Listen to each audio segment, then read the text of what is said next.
Bonsoir à tous et à toutes, merci pour votre invitation et merci de votre présence ce soir pour parler en effet du Brexit et une assistance aussi nombreuse pour parler encore de ce sujet.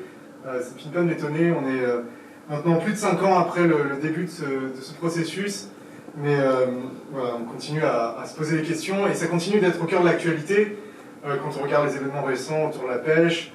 Il y a quand même pas mal de choses qui sont liées au Brexit encore.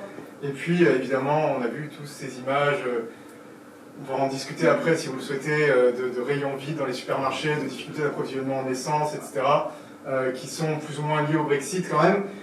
Et donc, évidemment, ça continue d'être au cœur de l'actualité, même si le processus a commencé en juin 2016, et ça commence à dater. Donc, dans les quelques minutes qui me sont données, j'aimerais d'abord essayer d'expliquer comment on en est arrivé à la situation dans laquelle on se trouve aujourd'hui, ce qui s'est passé au Royaume-Uni, ce qui explique ce référendum de juin 2016, donc un retour plutôt historique. Et vous savez que les négociations depuis 2016 ont été extrêmement compliquées. Elles se sont déroulées en plusieurs étapes. D'abord en vue du retrait britannique de l'Union européenne, puis en vue de la nouvelle relation entre le Royaume-Uni et l'Union européenne.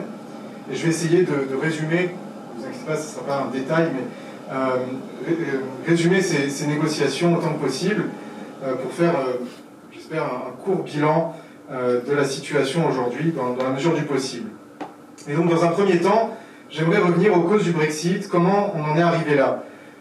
Comment est-ce qu'on a pris la décision d'organiser un référendum sur la sortie de l'UE? Une chose qui est finalement impensable, qui était impensable, qui semblait complètement improbable ou incroyable que le Royaume-Uni sorte de l'Union européenne, au moins jusqu'en 2013. C'est quelque chose qu'on ne pouvait pas concevoir avant cela. Mais on verra qu'il y a des facteurs structurels, des facteurs aussi conjoncturels, politiques, qui expliquent la décision qui a été prise par David Cameron, le Premier ministre en 2013, d'organiser le référendum, et puis des facteurs différents qui expliquent aussi comment on en est arrivé à la situation où le Royaume-Uni a choisi, les électeurs britanniques ont choisi de sortir de l'Union européenne. Donc d'abord, quelques mots sur les facteurs structurels.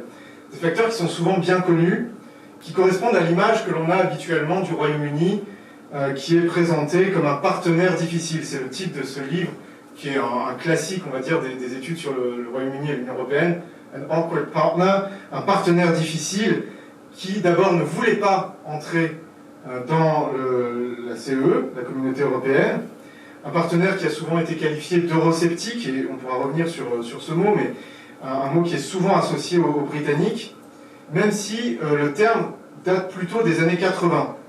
Mais l'idée qui est derrière existait déjà avant les années 80, même dès les années 60, parce que dès le départ, les Britanniques ont eu des raisons de ne pas entrer d'abord dans la CE, et puis ensuite ont eu une relation compliquée avec ce qui était la CE, puis l'Union européenne.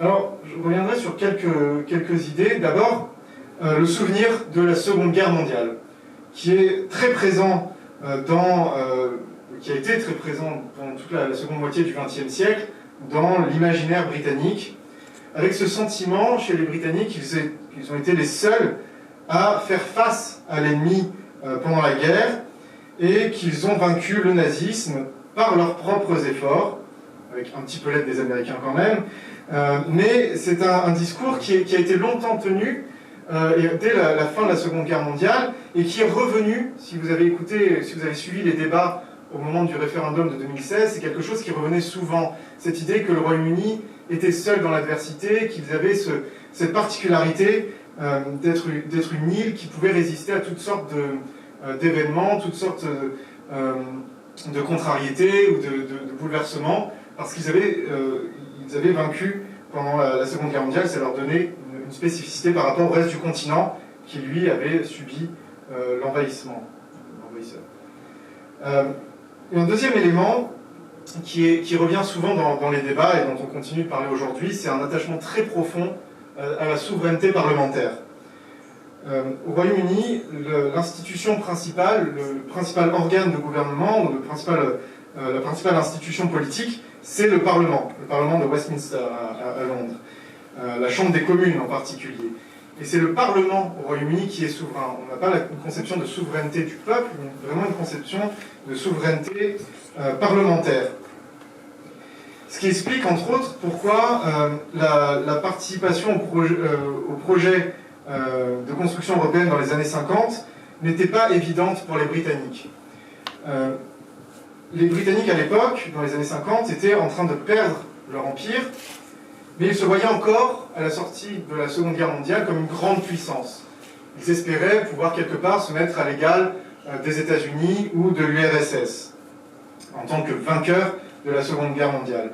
Mais c'est un mythe qui était de plus en plus difficile à maintenir au fur et à mesure que le temps passait.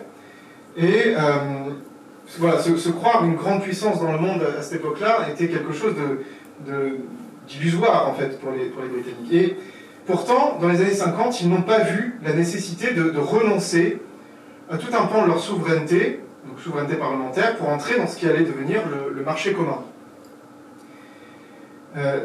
Selon eux, et selon les discours qu'on peut trouver, et les commentaires politiques de l'époque, la construction du marché commun, la construction de la CEE, c'était quelque chose qui était très bien pour les Européens, parce qu'ils avaient été battus pendant la Seconde Guerre mondiale, qu'ils avaient été très affaiblis, et qu'ils devaient reconstruire leur économie, leur industrie, pour refaire surface après la Seconde Guerre mondiale. En revanche, les Britanniques étant vainqueurs, ils se voyaient comme différents et ne voyaient pas la nécessité de renoncer donc, à la souveraineté parlementaire pour rejoindre cette construction européenne. Donc, dans les années 50-60, au moment des débuts de la construction européenne, la question de l'Europe est vue de façon assez négative au Royaume-Uni, notamment à travers donc, de cette question de la souveraineté parlementaire et aussi à travers cette vision que les Britanniques avaient d'eux-mêmes comme étant encore une grande puissance. Une troisième chose que je voulais mentionner comme préliminaire, un peu comme, dans cette perspective un peu historique, c'est l'importance du Commonwealth. Cette union de nations un peu lâches, mais qui en fait est l'héritière de l'Empire britannique. Avec donc, la perte de l'Empire, il y a eu cette construction d'un lien avec les anciennes colonies, un lien fort qui a été maintenu entre le Royaume-Uni et ses anciennes colonies, surtout des liens commerciaux. Et donc dans les années 50-60, les produits d'Australie, les produits du Canada avaient un accès privilégié au marché britannique. Et il y avait aussi des liens évidemment politiques avec ces pays qu'on qualifie souvent de pays partageant ce qu'on appelle le modèle de Westminster, donc un modèle de parlementaire assez, je dirais pas semblable, mais comparable en tout cas à celui du Royaume-Uni, et aussi évidemment des liens culturels forts, alors notamment avec les pays de ce qu'on appelle le Old Commonwealth, le vieux Commonwealth, c'est-à-dire les pays comme l'Australie, la Nouvelle-Zélande, le Canada, qui sont des pays voilà, évidemment anglophones, avec des liens culturels très forts, mais aussi avec d'autres pays du Commonwealth, deuxième Commonwealth, le Commonwealth plus récent, le nouveau Commonwealth, comme on l'a appelé, c'est-à-dire les pays d'Afrique, les pays d'Asie, avec lesquels les liens ont été maintenus, même après la fin de l'Empire. Aussi bien que dans les années de la construction européenne, le Royaume-Uni choisissait toujours d'abord les liens avec le Commonwealth avant les liens avec l'Europe. Et je ne sais pas, vous êtes peut-être familier avec la notion, la manière dont Churchill définissait sa politique étrangère après la Seconde Guerre mondiale, avec ces trois cercles qui reviennent souvent quand on parle de politique étrangère dans la seconde moitié du XXe siècle. Les trois cercles étant d'abord les liens avec l'Empire, et puis un peu plus large, les liens transatlantiques avec les États-Unis notamment, et puis en dernier lieu les liens avec l'Europe. Et donc ces trois cercles n'ont pas toujours été privilégiés de la même manière. Et à l'époque, en tout cas, le lien transatlantique et le lien avec le Commonwealth était plus fort que le lien avec l'Europe en construction. Mais à la fin des années 50, les élites britanniques ont pris conscience d'abord du déclin économique du Royaume-Uni, qui n'était plus la grande puissance qu'il avait été au XIXe siècle, et c'est quelque chose qui a pris du temps, dont les élites ont pris du temps à se rendre compte. Et puis, la deuxième chose dont ils se sont rendus compte à la fin des années 50 et au courant des années 60, c'est que le marché commun, finalement, était une réussite sur le plan économique, notamment pour les économies françaises, allemandes, italiennes, les économies du Benelux, qui ont décollé très rapidement dès la création du marché commun dans les années 1957-1960. Donc les Britanniques, petit à petit, ont changé d'avis sur la CE dans les années 60 et ont décidé de demander à entrer dans le marché commun, parce qu'ils se sont rendus compte que ça pouvait être bénéfique. Alors, on parle souvent de pragmatisme quand on parle des Britanniques. C'est un cliché, hein, c'est quelque chose qu'on répète, mais qui n'a pas forcément de fondement. Et d'ailleurs, le référendum de 2016 montre que ce n'était pas forcément une décision très pragmatique. Mais dans les années 60, il faut bien reconnaître que l'idée qui s'est imposée, c'était que même si le projet politique derrière le marché commun n'était pas partagé par tous les Britanniques, il fallait bien reconnaître que c'était un succès économique et que donc c'était peut-être dans l'intérêt des Britanniques de rejoindre ce marché commun. Donc les Britanniques ont posé par 2 fois leur candidature, en 1961 et en 1967, et 2 fois, le général de Gaulle a dit non, a posé son veto à cette candidature britannique. Et finalement, c'est au 3e essai, en 1972, et en fait avec une entrée effective au 1er janvier 1973, que la demande britannique a été acceptée, parce que, entre-temps, Georges Pompidou était devenu président de la République, et Edward Heath, donc, qui était le nouveau Premier ministre britannique, a pu déposer une nouvelle demande qui, cette fois, a été rencontrée, était possible, quoi. Il y a eu une adhésion des Britanniques en 1973 au marché commun, à la CE. Donc voilà, des unes de l'époque, avec notamment le Daily Mail qui depuis est devenu farouchement eurosceptique, mais qui à l'époque déclarait « Here we come », nous arrivons, avec quelque part une sorte de triomphe, donc une décision qui était vue comme quelque chose de positif, y compris dans les tabloïds britanniques, le Guardian qui est plus de centre-gauche, qui saluait là aussi l'entrée dans la CE. Donc ça c'est 1973. Mais 2 ans plus tard, en 1975, un premier référendum qu'on a un petit peu oublié, voilà, peut-être, en tout cas dans l'opinion publique, et quand on parle du Royaume-Uni, il y a eu un premier référendum sur l'appartenance du Royaume-Uni à la CE. Parce que le gouvernement avait changé, donc c'est un gouvernement conservateur qui a fait rentrer le Royaume-Uni dans la CE. 2 ans plus tard, c'était un gouvernement travailliste, et les travaillistes ont décidé de soumettre cette décision à l'époque de rester dans la CE à un vote populaire, à un référendum, et les partis politiques étaient divisés. Et à l'époque, c'était plutôt la gauche, le parti travailliste, qui était opposé à l'Europe. En réalité, l'Europe, on ne peut pas dire qu'elle soit de droite ou de gauche au Royaume-Uni, mais parce que dans les 2 grands partis, il y avait des oppositions. Mais quand même, c'est plutôt chez les travaillistes qu'on trouvait une opposition, en particulier à la gauche du parti travailliste. Vous savez qu'au Royaume-Uni, il y a 2 principaux partis, donc le parti travailliste qui est le parti de gauche, et le parti conservateur qui est le parti de la droite, et ce sont des partis qui sont très larges. On n'a pas vraiment l'existence d'autres partis qui réussissent à avoir des élus, en tout cas c'est assez rare. Il y a un parti centriste, mais qui a peu d'élus. Et donc, on a vraiment des courants assez forts dans ces grands partis qui embrassent des différences assez larges entre le centre-gauche et, on peut dire, l'extrême-gauche chez les travaillistes, donc le Labour Party, et chez les conservateurs, ça va du centre-droit à une droite plus dure, on pourrait dire, mais qui reste unie dans le même parti, avec des dissensions parfois à l'intérieur du parti. Et l'opposition chez les travaillistes était basée sur le fait que le projet européen était vu d'abord comme un projet capitaliste, un projet qui favoriserait le libre-échange, la concurrence, la compétition, alors que les travaillistes à l'époque voulaient subventionner les industries britanniques, imposer des contrôles, notamment des contrôles douaniers pour protéger l'économie. Donc c'était contraire aux règles européennes. Donc il fallait combattre l'Europe pour pouvoir imposer ces règles au Royaume-Uni. Et en revanche, les conservateurs, et là je vous ai mis une photo de Margaret Thatcher, donc Margaret Thatcher qui à l'époque était, donc en 1975, toute nouvellement élue la chef du parti conservateur, les conservateurs militaient pour rester dans la CE.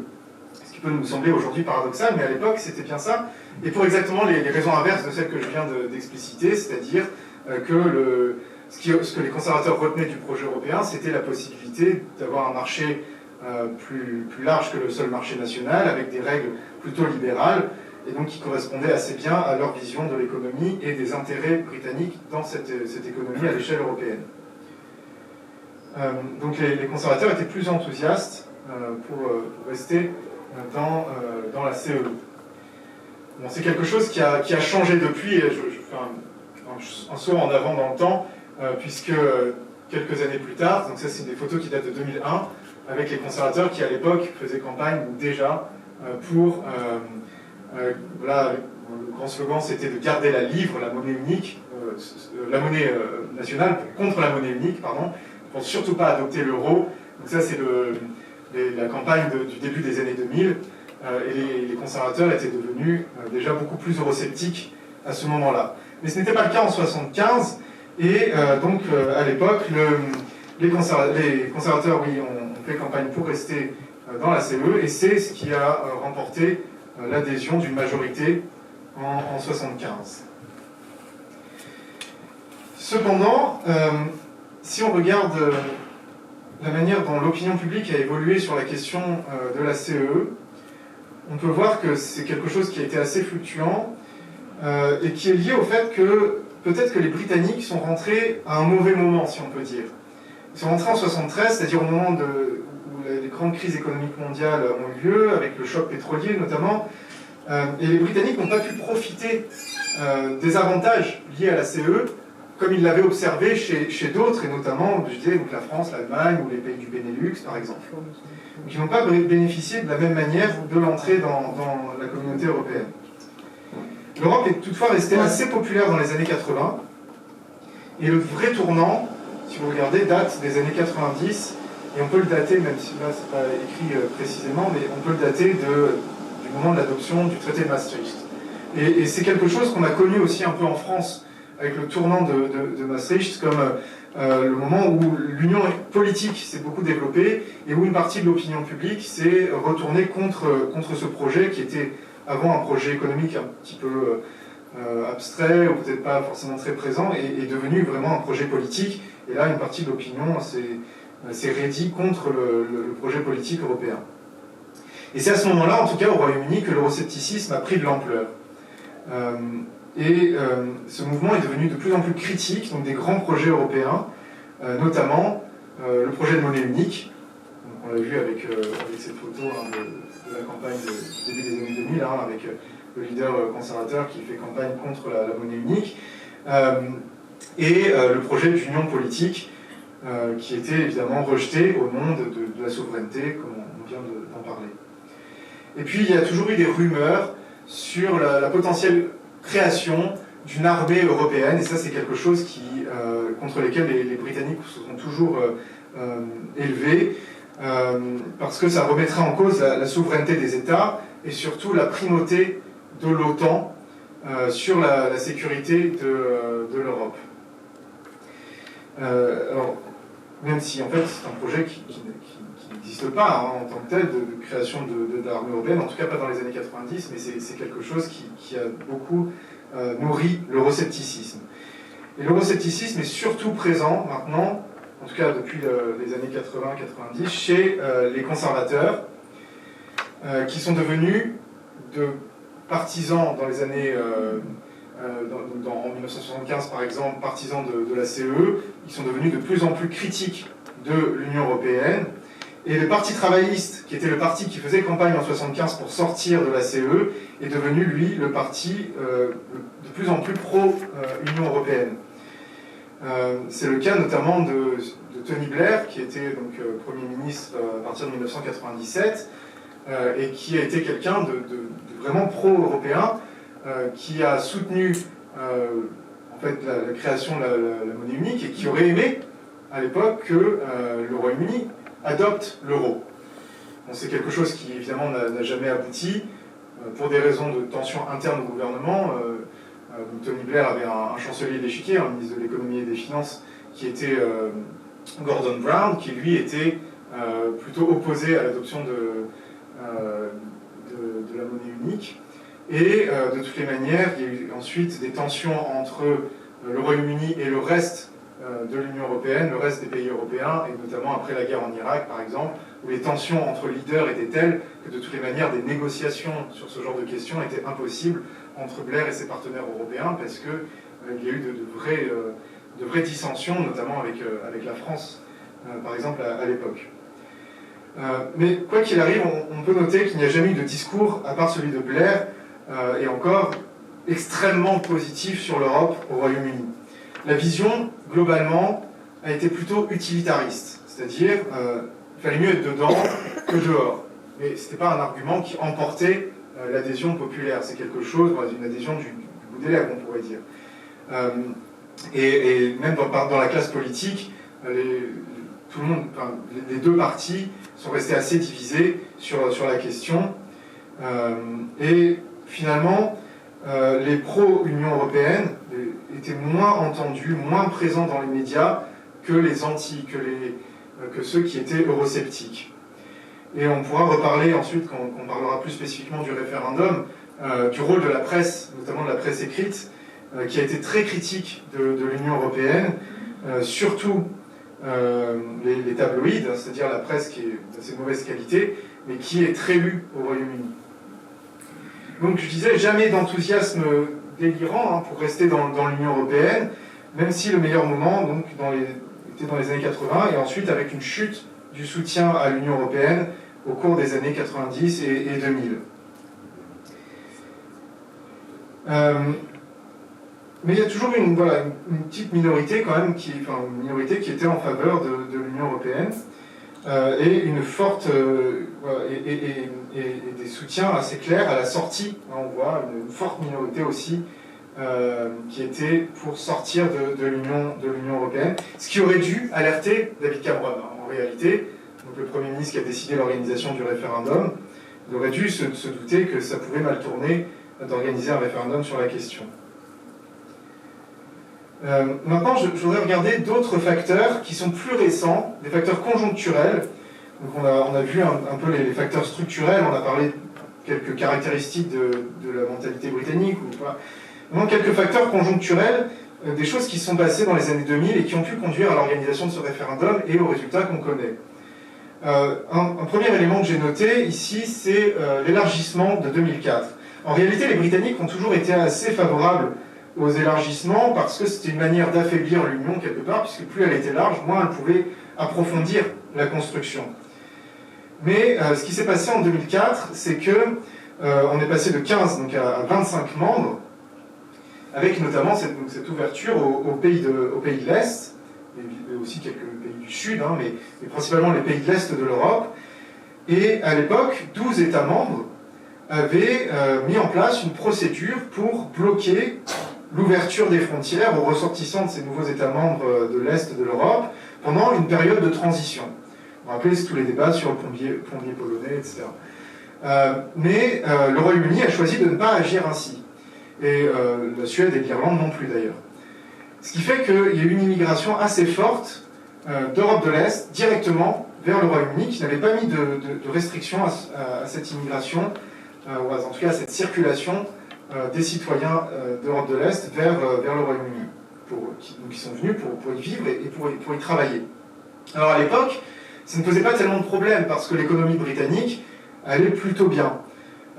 Mais vous connaissez tous l'histoire de la crise de 2008, qui évidemment a changé la situation, donc cette crise financière suivie d'une récession et d'une transformation de l'attitude des Britanniques vis-à-vis de l'immigration, notamment l'immigration venue de classes populaires qui ont été accusées de prendre le travail des Britanniques. Et c'est le moment où UKIP, qui est un parti qui a été fondé dans les années 90, donc UKIP c'est l'acronyme pour UK Independence Party, le parti pour l'indépendance du Royaume-Uni. Donc un petit parti qui n'existait pas tellement dans l'opinion publique jusque dans les années 2000, a commencé à monter très clairement dans les années 2000 sur ce thème de l'immigration et de la libre circulation des travailleurs, en particulier en provenance d'Europe de l'Est. Le thème principal, c'était si on ne met pas de limites, on ne peut plus contrôler les conséquences que cette immigration aura sur l'économie britannique. Et donc à partir de 2004, notamment, aux élections européennes, UKIP a eu de plus en plus d'élus au Parlement européen. Et ils ont joué principalement sur ce sentiment anti-immigré. Ensuite, je parlerai très rapidement de deux événements qu'on a un petit peu oubliés en France, mais qui ont eu leur importance au Royaume-Uni. Le premier ici, c'est le scandale des notes de frais. Très brièvement, en 2009-2010, il a été révélé qu'un certain nombre d'élus ont abusé des notes de frais qui leur sont permises dans le cadre de leur mandat électoral, et ils se sont fait payer tout un tas de choses. Alors, notamment, là, on parle d'une duck house, donc en fait un abri pour les canards qui avait coûté plus d'1 million de livres, donc c'est quelque chose qui évidemment, je ne sais plus, seulement 1600, je crois, bref, il y a eu des scandales d'abus, de dépenses sur les notes de frais, en tout cas des choses qui n'étaient pas justifiées, notamment des logements à Londres qui, pour le coup, eux, coûtaient plusieurs millions de livres et qui n'étaient pas justifiés par rapport à l'activité parlementaire de certains députés qui étaient eux-mêmes déjà résidents à Londres, qui n'avaient pas besoin forcément d'un deuxième appartement. Vous voyez, ce genre de choses. Et ça a créé évidemment une crise de confiance dans les représentants au Parlement. Et ça a été quelque chose qui a été aussi utilisé par UKIP, toujours le même parti, sur le thème de on ne peut plus faire confiance à ces élites qui de toutes les manières abusent. Il y avait le thème de l'immigration, mais maintenant il y avait aussi ce thème donc, des élites qui ne peuvent plus ne peuvent plus recevoir la confiance du peuple, et donc voilà, le thème populiste du peuple contre les élites. Ensuite, je parle très brièvement, la crise financière a eu aussi des conséquences évidemment sur l'opinion publique. Moi, j'anticipe un petit peu, mais j'ai mis une carte déjà des résultats du référendum. Et ce qu'on voit, c'est qu'en fait, globalement, donc les zones en bleu, donc c'est ceux qui ont voté, les endroits, les circonscriptions où on a voté majoritairement pour sortir de l'Union européenne, ce sont des zones où la pauvreté domine, en tout cas où des zones les plus pauvres du Royaume-Uni. En particulier les régions côtières. Alors les régions côtières au Royaume-Uni sont en fait des régions plus pauvres. Il ne faut pas s'imaginer la Riviera, c'est plutôt des régions pauvres au Royaume-Uni. Et puis les régions donc, plutôt dans le nord, et c'est là qu'on a voté, donc je parle du nord de l'Angleterre, principalement, on parlera ensuite des différences entre régions, mais donc les zones où on a voté principalement pour sortir, ce sont des régions plus pauvres. Et donc évidemment, il y a un lien entre les conséquences de la crise financière et les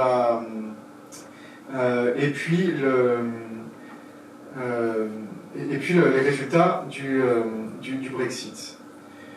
On pourra y revenir un peu plus tard quand on parlera des résultats, si vous le souhaitez. Et j'ajouterai encore quelques événements donc, juste avant le référendum. La crise de la zone euro. Donc là, je vous ai mis une double page de... Bon, on voit pas très bien, mais ça vient du Sun, avec évidemment donc, des titres sur la Grèce et sur les conséquences de la crise économique pour la Grèce. Et même si, évidemment, le Royaume-Uni n'était pas dans la zone euro, il savait que le fait de devoir dépenser pour soutenir l'économie grecque après la crise était quelque chose qui allait avoir des répercussions sur l'économie britannique. Et en tout cas, c'est quelque chose sur lequel les tabloïds ont beaucoup joué. La crise de la zone euro, comme preuve que finalement l'Europe était un échec et que mieux valait en sortir puisque ces Européens n'étaient pas capables de contrôler leur économie et leur monnaie. Et ce qui a fini d'enfoncer le clou, c'est peut-être la crise des migrants. Et même si, comme on le voit sur cette carte, ce sont principalement des pays comme l'Allemagne ou même la Hongrie qui ont plus absorbé de migrants par rapport au Royaume-Uni. On voit bien sur ce graphique, le Royaume-Uni a absorbé proportionnellement moins, et même en chiffre absolu, moins de migrants pendant cette crise que d'autres pays de l'Union européenne. Le discours qui a été tenu, c'était principalement que l'Europe était incapable de contrôler ses frontières et donc qu'il était nécessaire d'en sortir pour se protéger. Et donc là, on retrouve le thème entretenu par UKIP. Donc finalement, on en arrive à une situation où l'Europe n'est pas capable de juguler la crise économique, l'euro s'effondre, l'UE est incapable de contrôler ses frontières, et donc la conclusion logique, c'est qu'il faut la quitter, n'est-ce pas? Et c'est le thème du référendum du 23 juin 2016. Alors pourquoi est-ce qu'on a organisé ce référendum? Je vous ai parlé de David Cameron, qui était Premier ministre en 2013. Et rien ne l'obligeait à organiser ce référendum. Il n'y avait aucune raison particulière qui pouvait l'obliger à organiser cela. Il est libre, et surtout que le référendum n'est pas une tradition vraiment britannique. Il y a eu très peu de référendums dans l'histoire britannique. Alors pourquoi est-ce qu'il a pris cette décision? Principalement à l'époque, à cause de la montée de ce parti UKIP dans les sondages, qui mettait une pression sur la droite du Parti conservateur.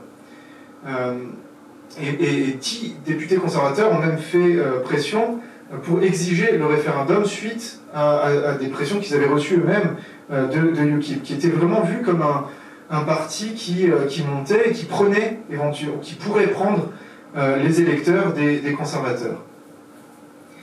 Alors au début, Cameron a refusé l'organisation de ce référendum, mais c'est pas pour autant qu'il a eu un discours très positif sur l'Union européenne. Ce qu'il a décidé, c'est que dans un discours qu'il a prononcé, donc c'est un extrait, je n'ai pas mis la vidéo, mais dans ce discours de janvier 2013, il a annoncé qu'en cas de victoire en 2015, il avait été élu en 2010, donc les élections suivantes étaient prévues en 2015, il avait annoncé qu'en cas de victoire en 2015, les conservateurs s'engageaient à organiser le référendum. C'était une manière de rassurer les électeurs qui pouvaient être tentés par UKIP, de dire voilà, nous on le fera si vous nous donnez la majorité. Il faut voir qu'à ce moment-là, les conservateurs avaient assez peu de chances de gagner les élections de 2015. C'était quelque chose d'assez improbable, notamment lié à leurs réformes, à leur politique d'austérité qui était extrêmement impopulaire. Et donc on s'imaginait que les conservateurs allaient perdre les élections de 2015. Donc c'était une promesse qui finalement n'engageait pas tellement les conservateurs. Et la condition aussi pour organiser ce référendum, c'est qu'il devrait y avoir des renégociations entre le Royaume-Uni et l'Union européenne, et qu'on voterait sur la base de ces renégociations. Et contre toute attente, en 2015, les conservateurs ont gagné les élections. Donc Cameron a été tenu par sa promesse de 2013, il a dû aller renégocier. Donc là on voit une photo qui a été prise à l'époque, des renégociations entre le Royaume-Uni et l'Union européenne sur les termes de l'appartenance du Royaume-Uni à l'Union européenne, pour essayer d'obtenir quelques libertés par rapport aux droits, par exemple, des travailleurs européens qui viendraient au Royaume-Uni, d'obtenir aussi des garanties sur la participation au projet politique européen, comme quoi les Britanniques n'allaient pas s'engager plus que cela dans le renforcement de l'union politique. Et les Européens ont signé ces renégociations, ont accepté de laisser un peu de mou au gouvernement conservateur de Cameron.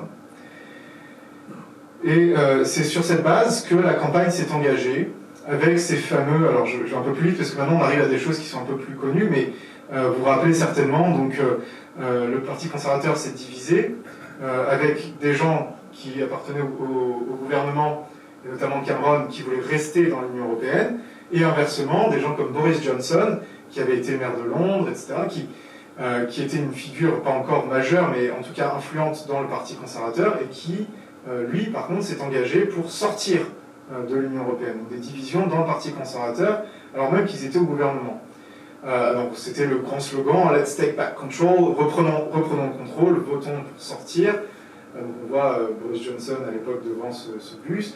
Et puis ce fameux bus rouge qui a fait le tour du Royaume-Uni, avec l'idée que le Royaume-Uni, le gouvernement envoyait 350 millions de livres par semaine dans le budget européen, et que donc, puisque la NHS, qui est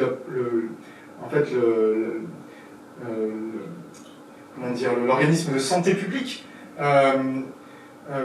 allait mal, il suffisait de récupérer cet argent, ces 350 millions de livres par semaine, pour financer la santé. C'était aussi simple que ça, on reprenait l'argent, on le remettait dans le système de santé. Bon, depuis, on sait que c'est absolument pas vrai. Déjà que le chiffre de 350 millions de livres a été inventé, et que le NHS ne peut absolument pas être sauvé par l'argent économisé par la sortie de l'Union européenne, puisque on voit bien aujourd'hui que le gouvernement est obligé d'introduire de nouveaux impôts pour essayer un tout petit peu de soutenir le système de santé. En tout cas, ce n'est pas du tout la sortie de l'Union européenne qui permet de compenser le déficit de l'équivalent de la sécurité sociale. Une campagne encore plus radicale a été organisée par Nigel Farage, qui était le leader de UKIP à l'époque. Alors lui, il a été encore plus loin que les conservateurs dans son opposition à l'Union européenne, en utilisant des images de réfugiés syriens qui quittaient la Syrie, en faisant croire que c'était des flots de réfugiés qui rentraient sur le territoire européen, et en instrumentalisant évidemment ce thème de l'immigration cher à UKIP pour convaincre les électeurs de voter pour la sortie de l'Union européenne. Et en mélangeant d'ailleurs tout un tas de thèmes, c'est-à-dire que tout ce qui était libre circulation des travailleurs a été complètement mélangé avec l'immigration en provenance d'autres pays du monde. Alors que les Britanniques n'ont jamais été privés d'imposer, enfin, de décider leur propre politique pour l'immigration en provenance du reste du monde.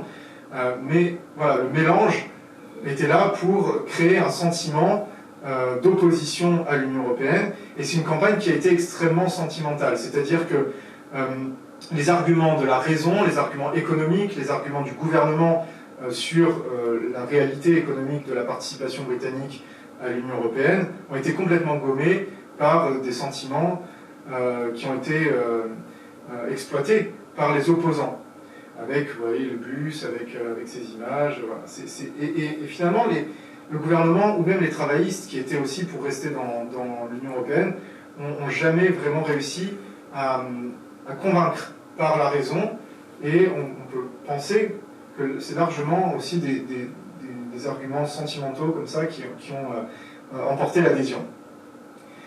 Alors, pour être honnête, moi, le 23 juin 2016, je suis allé me coucher assez tranquille en pensant que le lendemain, j'allais me réveiller et que rien n'aurait changé, ou presque, et que le Royaume-Uni serait encore membre de l'Union européenne.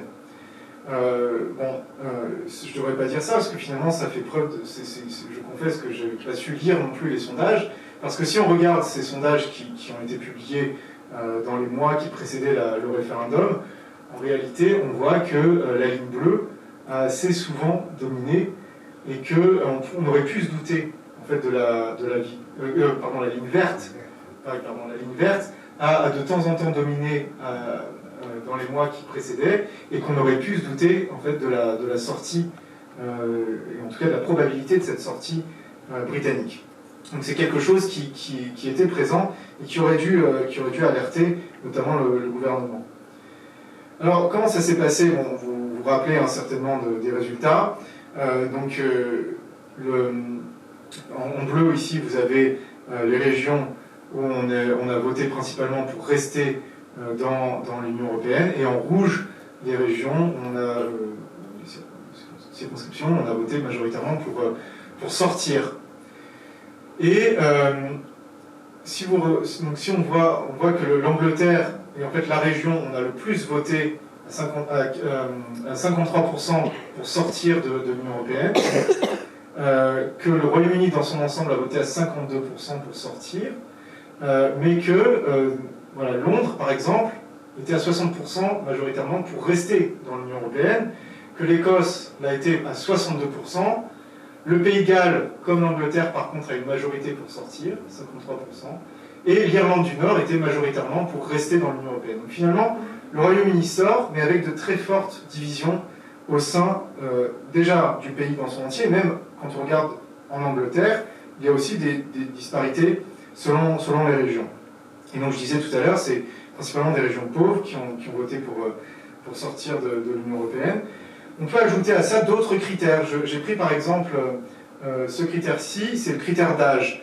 Et si on regarde, on voit que ce sont principalement les personnes âgées, 65 ans et plus par exemple, qui ont voté pour sortir de l'Union européenne, donc la ligne en bas. Et si on regarde en haut, du côté des jeunes, les 18-24 ans, même les 25-34, il y a une majorité assez franche pour rester dans l'Union européenne. Le problème, c'est que ce sont des gens aussi qui ont moins voté. Donc ça fait une différence si on regarde ce critère d'âge. On aurait pu prendre aussi le niveau d'éducation, qui d'ailleurs a une corrélation avec le critère d'âge. Plus les gens étaient éduqués, plus ils ont voté pour rester dans l'Union européenne. Et on sait que l'éducation, c'est quelque chose qui est plus récent et que les personnes âgées ont grandi à une époque où l'accès à l'éducation, notamment l'enseignement supérieur, était moins répandu qu'aujourd'hui. Donc il y a finalement une corrélation entre l'âge et le niveau d'éducation, puisqu'on a moins de personnes âgées qui ont eu accès à l'enseignement supérieur qu'aujourd'hui, tout simplement à cause de changements culturels et une popularisation de l'enseignement supérieur, par exemple. Donc on a différents facteurs qui sont à prendre en ligne de compte. Maintenant, très brièvement, parce que l'heure tourne, mais voilà, qu'est-ce qui s'est passé ensuite? Donc, vous vous rappelez peut-être la démission de David Cameron. Bon, il avait dit qu'il ne démissionnerait pas, mais ça, c'était pour pas que le référendum soit transformé en plébiscite, en quelque sorte. Mais bon, évidemment, il pouvait difficilement rester au pouvoir après avoir fait campagne pour rester dans l'Union européenne, une fois que finalement une majorité d'électeurs l'avait désavoué. Et il a été remplacé par Theresa May dès le mois de juillet 2016. Donc elle est devenue la nouvelle chef de file des conservateurs et donc automatiquement la nouvelle première ministre. Et elle était face à une tâche extrêmement difficile puisqu'il lui a fallu à la fois négocier à l'intérieur de son propre parti une position commune, et les conservateurs s'étaient déchirés sur la question, avec un certain nombre de gens, un certain nombre de membres du Parti conservateur, un certain nombre de ministres, dont Theresa May, qui étaient pour rester dans l'Union européenne, et d'autres, comme Boris Johnson, qui ressortaient un peu vainqueurs de ce référendum, puisqu'ils étaient pour sortir de l'Union. Donc il fallait déjà qu'elle négocie à l'intérieur de son parti une position à peu près commune, tâche extrêmement difficile, et on l'a vu ensuite que c'était une tâche impossible pour elle. Et puis évidemment, il a fallu commencer les négociations avec l'Union européenne pour sortir. Donc il y a cette photo qui est assez connue et qui a beaucoup fait rire à l'époque. On voit Michel Barnier, Sabine Weyand, qui à l'époque négociait avec les Britanniques. Et donc à l'époque, on avait beaucoup rigolé sur cette photo, parce qu'ils ont d'énormes dossiers, alors que les Britanniques arrivaient avec les mains dans les poches. Voilà. Et c'était un peu le signe, ou en tout cas présenté comme le signe que les Britanniques ne savaient pas trop où ils allaient, alors que les Européens étaient bien plus prêts à négocier et bien plus sérieux sur la question. Bon, en réalité, il y a beaucoup de choses à dire sur les méthodes de négociation britanniques, et il faut avouer qu'ils n'ont pas été si mauvais que ça, même si bon, voilà, l'objectif était certainement contestable. Mais voilà, c'est une photo qui avait fait beaucoup parler à l'époque. Donc les négociations se sont engagées, et le principal problème que les Britanniques ont rencontré, c'était que chez les Britanniques, donc il y avait une tendance chez certains à vouloir sortir coûte que coûte, avec ou sans accord. Vous vous rappelez toutes ces frayeurs sur le no deal. Donc c'était les partisans les plus extrêmes du Brexit qui disaient on sortira quoi qu'il arrive, accord ou pas accord, puisque de toutes les manières, les Britanniques pourront s'en sortir seuls sur la scène internationale. On va construire ce Global Britain, la Grande-Bretagne avec une vocation mondiale. Et puis d'autres qui voulaient quand même organiser les négociations de manière sérieuse et qui voulaient trouver un accord avec l'Union européenne, mais qui cherchaient à réconcilier des exigences qui en réalité n'étaient pas du point de vue européen. Je prends un exemple, et ça vous vous rappelez certainement de tous ces débats sur la position de Theresa May, qui disait, mais moi, voilà, les Britanniques veulent bien rester dans le marché commun, mais rejettent la libre circulation des personnes. Par contre, on veut bien la libre circulation des marchandises, des capitaux et des services. Et ça, c'est quelque chose qui a été rejeté d'emblée par Michel Barnier et par la Commission européenne, sur le thème, voilà, il y a pas de, on appelait ça le cherry picking, on ne peut pas choisir en fait, on ne peut pas prendre quelques libertés et pas les autres. On ne peut pas avoir un peu de marché commun, mais pas tout. Et donc, ça a poussé les Britanniques à choisir ce qu'on appelait le hard Brexit, un Brexit dur, parce que de toute façon, il n'y avait pas de possibilité de prendre un peu et pas le reste, parce que l'Union européenne n'était pas prête à faire ce genre de concessions. C'est le discours de Michel Barnier, hein. Le marché unique, c'est tout ou rien. On ne peut pas avoir 3 libertés sur 4. Finalement, en novembre 2018, c'est l'image que j'ai mise là, un accord a été trouvé entre le Royaume-Uni et l'Union européenne sur la sortie de l'Union européenne. Mais cet accord n'a pas été ratifié assez vite, et il a été renégocié ensuite par Boris Johnson, avec donc une sortie un peu plus tard que prévu de l'Union européenne. Pardon, je vais un peu trop vite. Donc le Brexit, normalement, devait avoir lieu en mars 2019, c'était la date prévue initialement. Finalement, vu qu'il n'y a pas de ratification de cet accord, vous vous rappelez certainement, Theresa May a annoncé sa démission. Et en mai 2019, il y a eu l'organisation paradoxale d'élections européennes où les Britanniques ont participé, ont élu des députés alors qu'ils étaient sur le point de sortir. UKIP à l'époque a disparu parce que, à cause de tensions internes, etc., mais a été remplacé par un autre parti qui avait été fondé par le même Nigel Farage, qui était l'ancien leader de UKIP, et le Brexit Party a été le grand vainqueur de ces élections européennes, donc vraiment comme une sorte de confirmation du désir d'un certain nombre d'électeurs britanniques de sortir de l'Union européenne, mais avec en deuxième les libéraux-démocrates qui, eux, avaient fait campagne pour un deuxième référendum et éventuellement tout annuler. Donc on voit que c'était quand même quelque chose d'encore assez tendu. Les travaillistes, pour le coup, ont une position toujours un peu floue, notamment parce qu'à l'époque, leur chef de file, Jeremy Corbyn, n'a jamais vraiment dit s'il était pour ou contre la sortie de l'Union européenne. Il a toujours louvoyé, et on sait que les travaillistes, encore aujourd'hui, ont du mal à assumer leur position sur le Brexit, et veulent surtout éviter d'en parler, alors que ça reste, comme on dit en anglais, the elephant in the room, donc la chose qui est voilà, le nez au milieu du visage, quelque chose qu'on ne peut pas éviter, mais les travaillistes essayent d'éviter la question. Et en tout cas, pour les conservateurs, ça a été une déroute complète en 2019.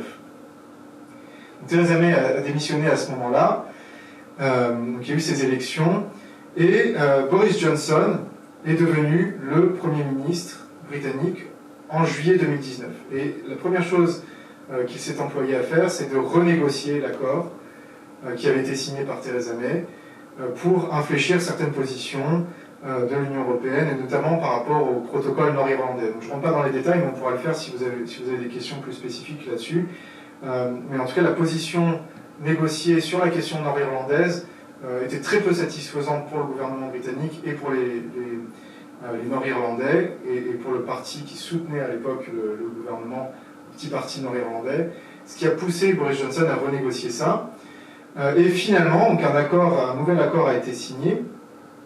Et alors, bon, il y a eu plusieurs reports. Au départ, le Brexit devait avoir lieu encore le 31 octobre, finalement, 2019.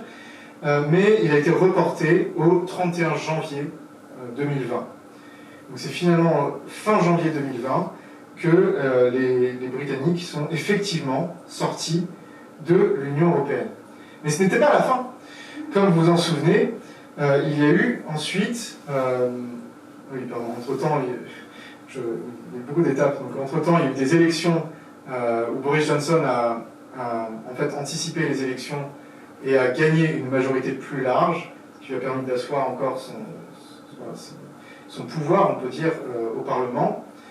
Et, bon, je zappe un peu ça. Pardon, j'ai une couche. Et donc, oui, finalement, donc, signature d'un nouvel accord et ouverture de nouvelles négociations qui ont duré pendant toute l'année 2020 en vue de trouver une nouvelle relation entre le Royaume-Uni et l'Union européenne. Donc il y a eu la sortie effective au 31 janvier 2020, puis jusqu'en décembre 2020, des négociations en vue de la nouvelle relation avec l'Union européenne. Donc en quelque sorte, la première étape, c'était l'accord de divorce, et ensuite il fallait trouver le modus vivendi, quoi. Comment finalement on s'en sort maintenant pour vivre ensemble à peu près. Et le nouvel accord couvre un certain nombre de choses. Le commerce, évidemment, qui était un élément essentiel et peut-être la focalisation des négociations, puisqu'il fallait trouver la manière de continuer à commercer ensemble, puisque le Royaume-Uni a pour principal partenaire économique l'Union européenne, donc on ne peut pas abandonner ce grand marché européen n'importe comment. Donc c'était évidemment au cœur des négociations. Un deuxième élément qui était important, c'était ce thème de la concurrence équitable. Le fait que pour pouvoir commercer, pour pouvoir continuer à avoir une relation, on ne pouvait pas avoir une concurrence déloyale de la part du Royaume-Uni. En gros, pas de dumping de la part du Royaume-Uni. Il fallait que les règles de concurrence soient égales entre le Royaume-Uni et l'Union européenne. Donc ça fait couler beaucoup d'encre. C'était aussi un point d'achoppement très très important entre Britanniques et Européens. Et finalement, ça a fait partie de l'accord de décembre 2020. Il y a aussi des accords sur les services, donc, pareil, pour pouvoir permettre la continuité aussi d'un marché des services entre le Royaume-Uni et l'Union européenne. La pêche, dont on continue de parler aujourd'hui, avec des concessions très fortes qui ont été laissées aux Britanniques et qui ont été faites par l'Union européenne à l'époque, avec notamment le fait que les pêcheurs européens allaient laisser 25% de leur quota aux Britanniques à terme, hein, donc avec l'horizon 2026, et avec des renégociations sur les quotas qui seraient régulières. Mais on voit qu'en fait, on n'a pas attendu 2026 pour que ça pose problème. Quelques mois après la signature de l'accord, on a déjà eu des tensions pour diverses raisons sur la question de la pêche. Mais la pêche, bon, ça attire beaucoup l'attention des médias, et évidemment, c'est un sujet important puisque ça touche aussi à toute une filière économique, mais en réalité, il y a le secteur de la pêche représente 0,1% du produit intérieur brut britannique. Donc, beaucoup d'attention médiatique, mais évidemment, c'est beaucoup moins important que d'autres secteurs. Et le plus surprenant, c'est certainement le fait que les services financiers, qui eux, pour le coup, représentent une part très très importante du PIB britannique, puisque c'est 7%, comparé aux 0,1% de la pêche, c'est évidemment beaucoup plus important. Les services financiers, eux, ne sont pas concernés par l'accord de décembre 2020. Il n'y a pas eu de règlement sur la situation des services financiers. Et vous savez, notamment la question du passeport entre Londres et l'Union européenne. Ce qui fait qu'un certain nombre d'entreprises ont décidé de déménager sur le continent pour avoir des bureaux sur le continent et pouvoir continuer à opérer au sein de l'Union européenne, parce que la City devient un endroit où la situation est dangereuse, on va dire, ou en tout cas peut créer des doutes au niveau de l'avenir de la relation et de la possibilité de continuer les échanges entre Londres et le continent européen.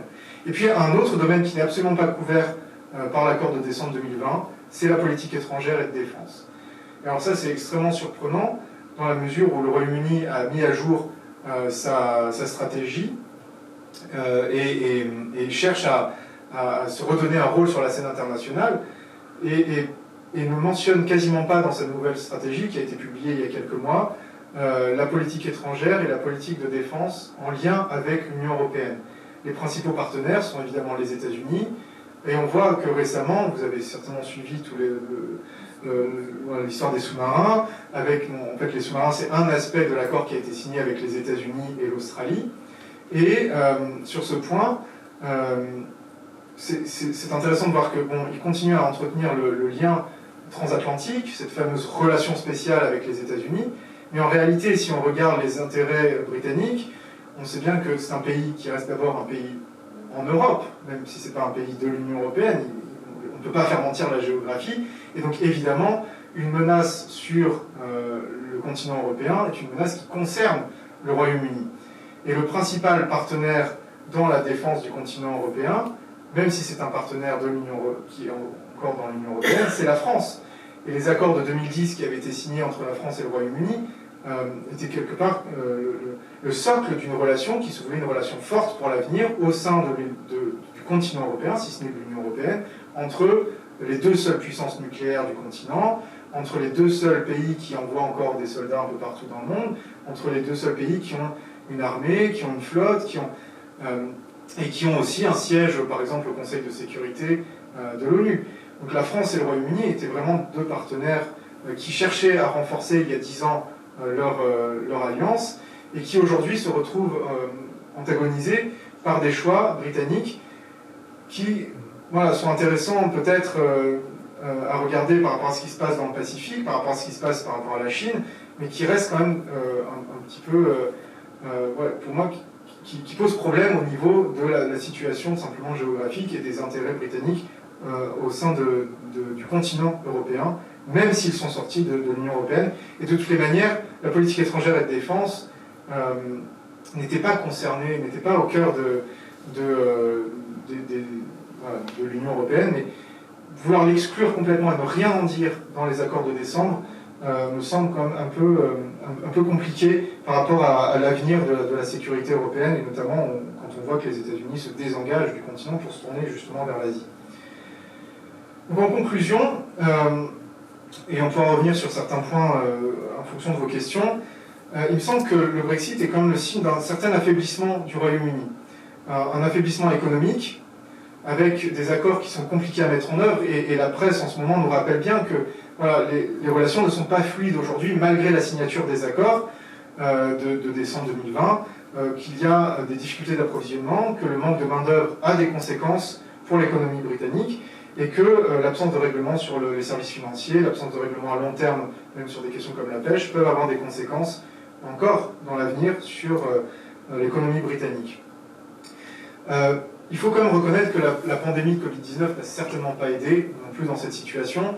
Et c'est vrai qu'il est toujours difficile aujourd'hui, quand on regarde la situation économique du Royaume-Uni, de faire la part des choses entre ce qui est vraiment dû au Brexit et ce qui est dû à la pandémie. On ne peut pas avec certitude dire voilà, ça c'est Brexit, ça c'est Covid-19.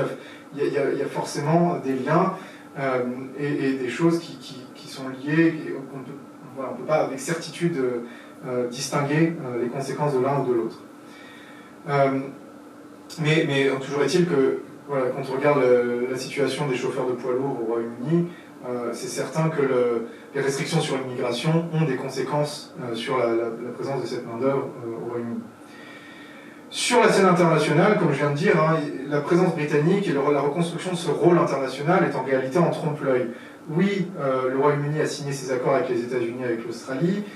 C'est vrai que récemment, ils ont envoyé leur porte-avions, leur nouveau porte-avions flambant neuf dans l'Indo-Pacifique, et c'est certainement une démonstration de force et une manière de montrer que le Royaume-Uni est présent sur la scène internationale. Et en même temps, quand on voit la manière dont s'est déroulée l'évacuation de Kaboul, avec le choix des États-Unis, et les décisions prises par les États-Unis sans concertation avec les Alliés et sans concertation avec les Britanniques, on voit bien que finalement, ce sont des Alliés qui ne comptent pas tant que ça, peut-être, pour les États-Unis, et que les Britanniques ne sont certainement pas au cœur des décisions de Washington en ce moment. Donc il y a un effet trompe-l'œil quand même dans la signature de l'AUKUS, et la manière dont les Britanniques essayent d'en profiter cache en fait la réalité d'une situation qui est loin d'être idyllique pour eux sur la scène internationale. Ensuite, une autre chose qu'on peut noter sur le Brexit, et bon, c'est quelque chose sur lequel, à mon avis, il faut rester quand même prudent, mais il n'y a pas eu d'effet domino.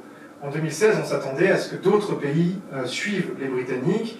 À l'époque, on parlait du FN, comme maintenant Rassemblement National, comme suivant ce thème du Brexit, pour faire un Frexit. On voit que c'est quelque chose qui a été abandonné même par le RN, en tout cas comme politique officielle, et il n'y a pas du tout les discours qu'on a pu avoir de la part de UKIP, de la part du Rassemblement National. En tout cas, c'est pas quelque chose qui est leur politique principale.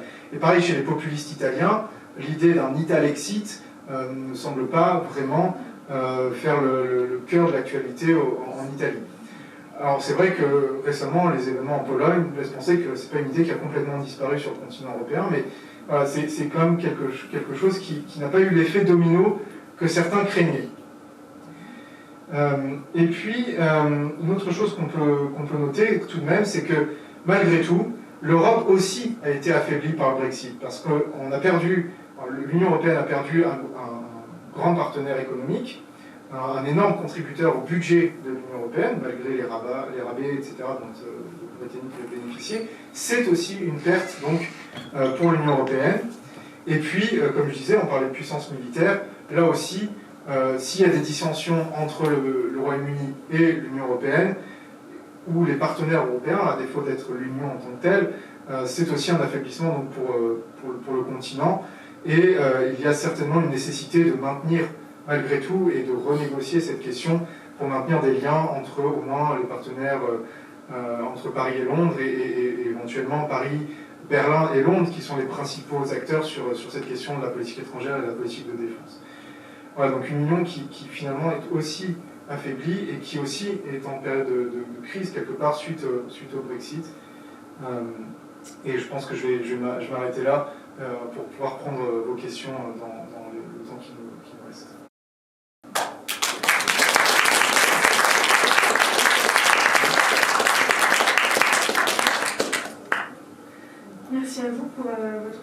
pour tout ce qu'on a évoqué ensemble. Est-ce qu'il y a peut-être quelqu'un ce soir qui aurait... Monsieur? Juste merci de ne pas parler trop fort dans le micro, du coup. C'est un peu sensible. Ouais. Juste une rapide pointe sur les débats de ce dernier 2 jours sur l'immigration. Pardon, j'ai pas... Sur l'immigration en Grande-Bretagne et les accusations contre la France. Oui, alors, bon, sur les bateaux qui passent entre Paris entre la France et le Royaume-Uni, c'est ça? Oui. Alors, ce qu'il faut voir, c'est que tout ce qui est immigration est régi en fait en dehors des questions de relations entre l'Union européenne et le Royaume-Uni. En tout cas, pour ce qui est de ce passage entre Calais et Douvres, ce sont des accords, les accords du Touquet, qui ont été signés en 2004, et qui laissent aux Français la responsabilité de contrôler l'immigration et le passage vers le Royaume-Uni. Et si vous avez pris l'Eurostar, par exemple, vous avez pu noter, avant le Brexit, je veux dire, vous avez noté que on contrôlait déjà votre passeport ou votre carte d'identité au moment où vous preniez le train, et non pas en arrivant. Parce que le contrôle, dans le cadre de ces accords, c'est toujours fait en France. Donc c'était la France qui était responsable de contrôler ça.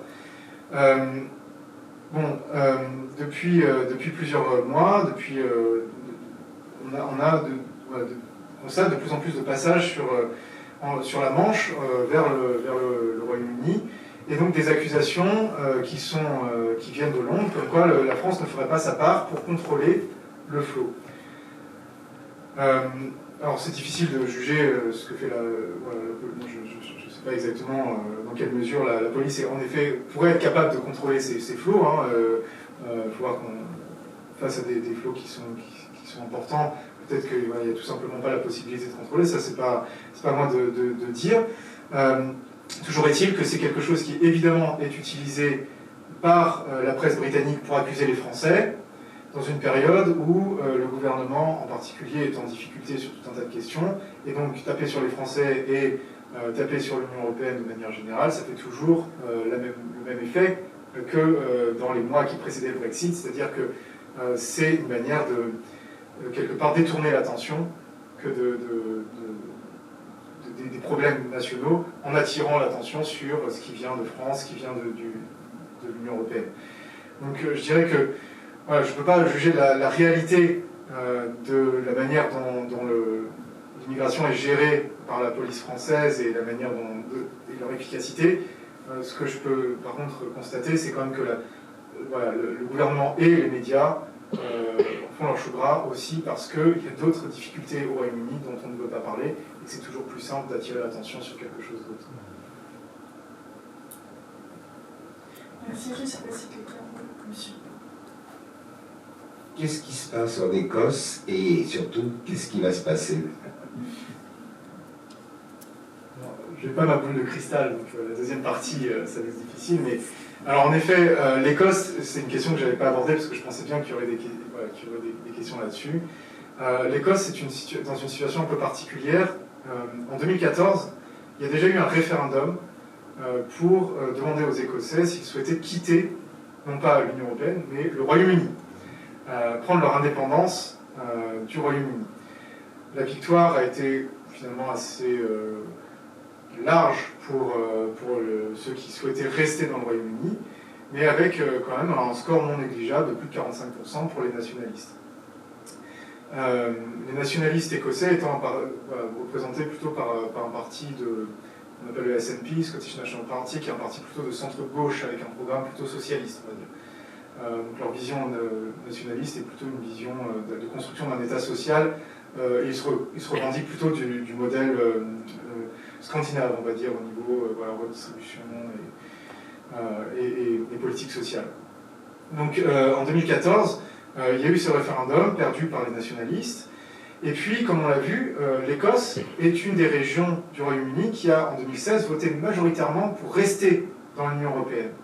Et ça nourrit le discours nationaliste qui dit, mais voilà, il faut qu'on prenne notre indépendance pour pouvoir ensuite réintégrer l'Union européenne. Donc, pour satisfaire en fait, ce désir de rester dans l'Union européenne qui a été clairement exprimé par les Écossais, les nationalistes disent, voilà, on n'a pas d'autre choix que de devenir indépendant parce que le Brexit est un choix qui a été imposé principalement par les Anglais.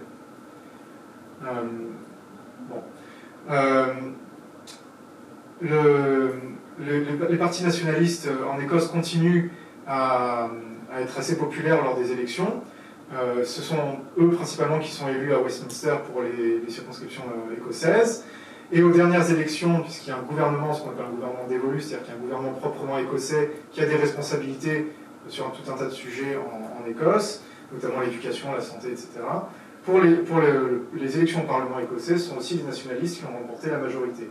Alors pour l'instant, le SNP a dû s'allier avec les Verts, mais les Verts écossais sont aussi nationalistes, sont aussi indépendantistes. Donc il y a quand même une majorité, même si ce n'est pas une majorité absolue SNP, il y a une majorité pour les nationalistes au Parlement écossais. Et donc Nicola Sturgeon, qui est la première ministre écossaise, est évidemment favorable à l'organisation d'un nouveau référendum. La question, c'est quand et comment, sous quelles conditions ce nouveau référendum pourra être organisé. Pour pouvoir être organisé, il faut que le Parlement de Westminster, il faut que le gouvernement britannique donne l'autorisation. Sauf que le gouvernement actuel, c'est un gouvernement conservateur, et le nom complet des conservateurs, c'est conservateur et unioniste. Unioniste, ça veut dire en faveur de l'union, le maintien de l'union du Royaume-Uni. Donc on voit mal un gouvernement conservateur unioniste donner l'autorisation d'organiser un nouveau référendum dans les conditions actuelles. Une option qui pourrait s'ouvrir, c'est de faire quelque chose comme ce qui s'est passé en Catalogne, c'est-à-dire organiser un référendum sans autorisation du gouvernement central. C'est ce que les Catalans avaient fait avec une contestation de la part du gouvernement espagnol. Le problème en faisant ça, c'est que même si Nicola Sturgeon remportait ce référendum, même s'il y avait une majorité en faveur de l'indépendance, il n'aurait pas de valeur au niveau, il ne serait pas reconnu par le gouvernement britannique, et surtout, l'Union européenne n'accorderait jamais de soutien à un tel référendum, parce que sinon, ça serait nier ce qui s'est passé en Catalogne, c'est-à-dire que l'Union européenne a soutenu le gouvernement espagnol dans sa décision de contrer les indépendantistes catalans. Et donc on voit mal que l'Union européenne soutenir, en tout cas l'Espagne, ne soutiendrait jamais les Écossais dans leur démarche, sous peine de se voir accusé de se renier par rapport à ce qui s'est passé en Catalogne. Vous voyez, il y a il faut respecter là, et je pense que Nicola Sturgeon en est tout à fait consciente, c'est pour ça que pour l'instant il ne se passe rien, c'est qu'elle ne peut pas organiser de référendum tant qu'elle n'y est pas autorisée par le gouvernement britannique. Sa seule manière de procéder maintenant, c'est de faire suffisamment pression sur le gouvernement de Londres pour qu'il organise ce référendum. Et en tout cas, pour l'instant, je vois mal Boris Johnson céder, mais Boris Johnson n'est pas éternel, donc voilà, on peut imaginer qu'un prochain gouvernement, soit conservateur, mais ça, quand même du mal à l'imaginer, soit peut-être un gouvernement travailliste, accorde le droit d'organiser ce référendum avec une campagne qui certainement rassemblerait des tas d'acteurs, à la fois donc, britanniques, des travaillistes, des conservateurs qui sont unionistes, contre les nationalistes écossais. Mais donc, ce qui va se passer, c'est difficile de prédire.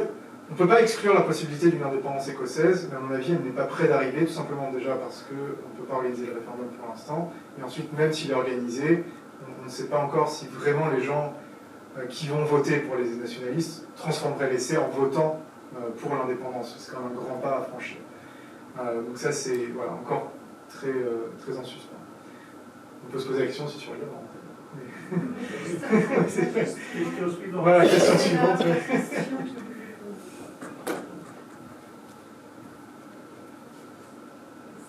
Oui, j'aimerais que vous reveniez justement sur les accords concernant l'Irlande du Nord qui ne sont pas apparemment respectés en ce moment.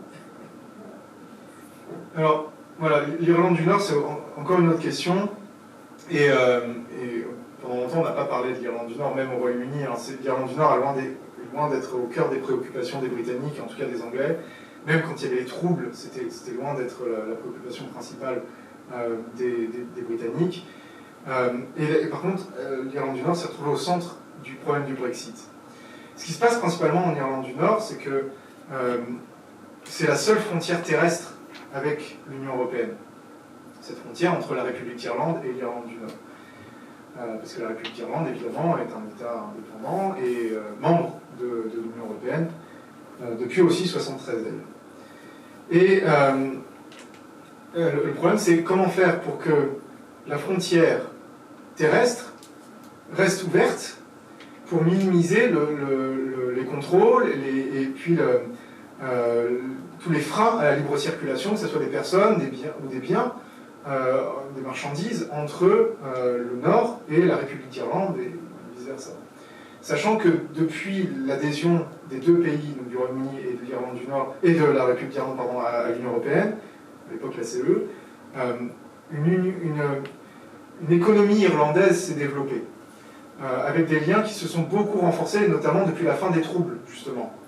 Avec vraiment une ouverture de cette frontière le plus possible, avec par exemple un marché de l'électricité qui est commun à toute l'île d'Irlande, avec des circulations de marchandises, notamment dans tout ce qui est agroalimentaire, extrêmement fluide entre les deux parties de l'île d'Irlande. Donc remettre une frontière, ça serait très négatif à la fois pour l'économie nord-irlandaise, qui n'est pas une économie florissante, mais aussi pour l'économie de la République d'Irlande.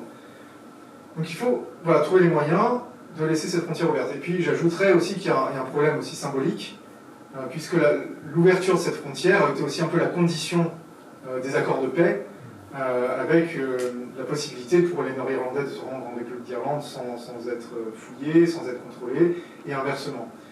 Donc c'est pour la population catholique, notamment d'Irlande du Nord, une victoire en quelque sorte, puisqu'ils n'étaient pas intégrés dans la communauté irlandaise, même s'ils n'étaient pas dans le même pays. Donc pour maintenir la paix, l'ouverture de la frontière est nécessaire. Ce qui a été trouvé comme compromis actuellement, c'est que finalement l'Irlande du Nord reste plus proche de l'Union européenne que le reste du Royaume-Uni. Et que les biens, les marchandises qui passent entre l'Irlande du Nord et le reste du Royaume-Uni, donc la Grande-Bretagne, l'autre île, sont vérifiés au moment où ils passent dans la mer d'Irlande, entre la Grande-Bretagne et l'Irlande du Nord. Et si ces biens sont à destination de la République d'Irlande, ils sont imposés avec un reversement des droits de douane à l'Union européenne, que si les marchandises circulent aussi, les contrôles sont là, nous avons tout ce qui est phytosanitaire, etc. Les contrôles phytosanitaires ont lieu dans la mer d'Irlande, et non pas entre l'Irlande du Nord et la République d'Irlande. Et ça, c'est une situation qui satisfait très peu, notamment les unionistes nord-irlandais, qui disent, mais nous, on veut rester proche du Royaume-Uni, on ne veut pas être éloigné, on ne veut pas rester dans l'Union européenne, on veut être proche du Royaume-Uni.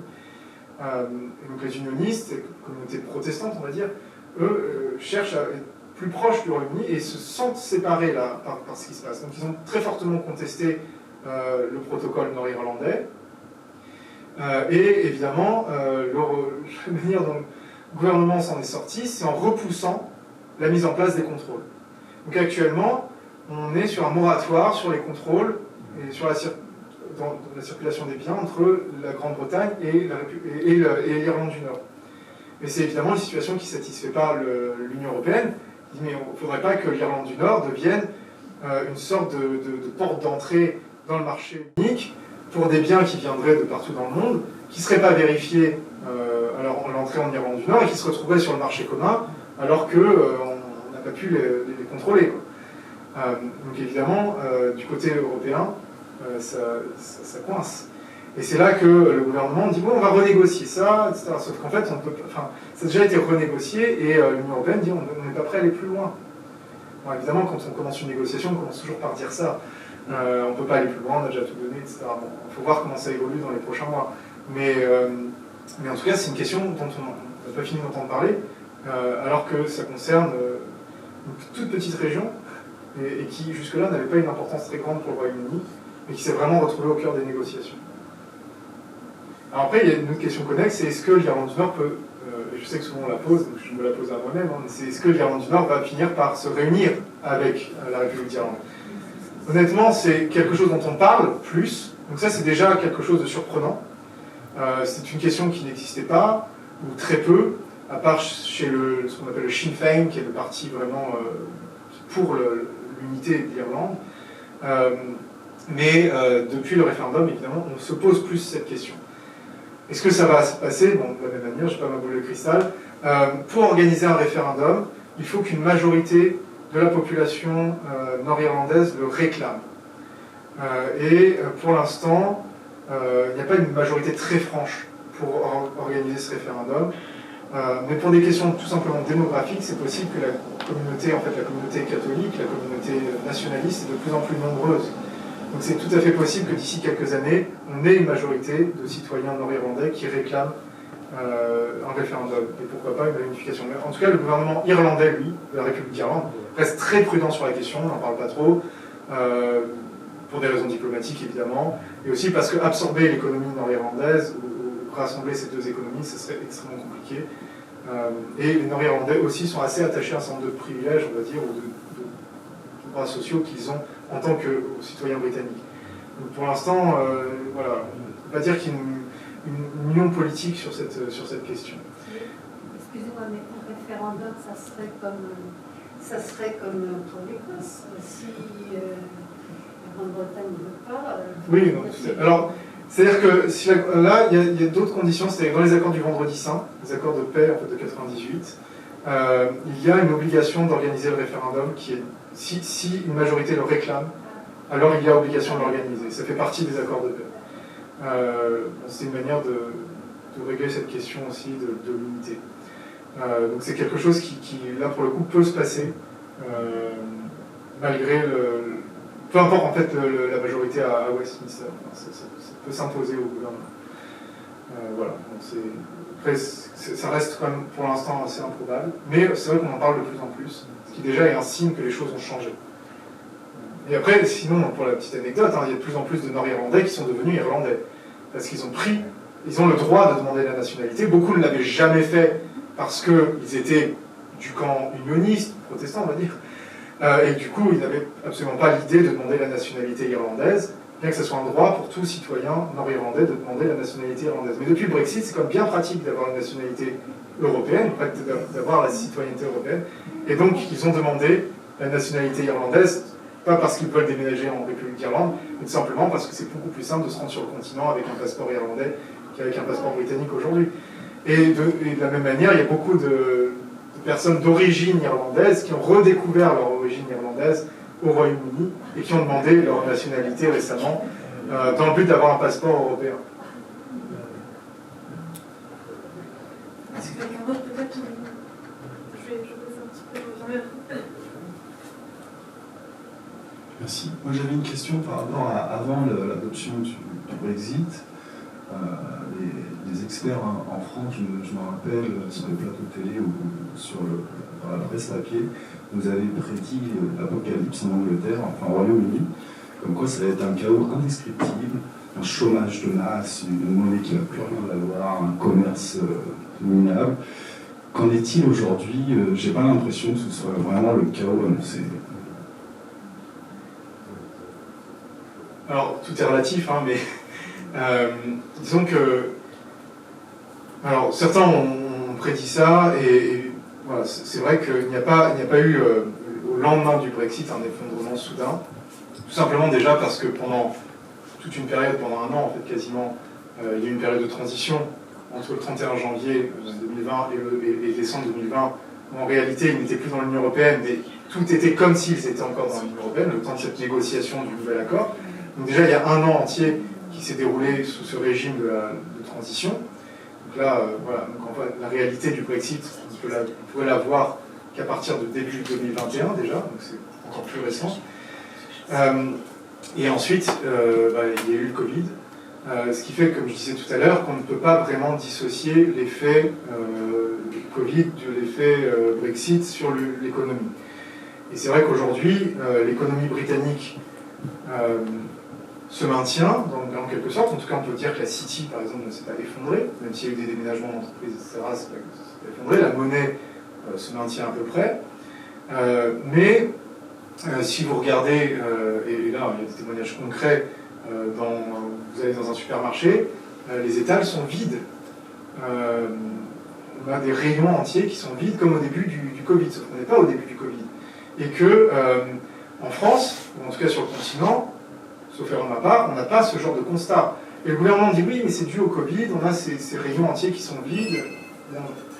Là, la parole du gouvernement commence à être contestée, parce qu'en fait, non. On voit bien qu'il y a autre chose que le Covid. Sinon, partout en Europe, on aurait le même genre de photos, le même genre d'expérience de rayons vides.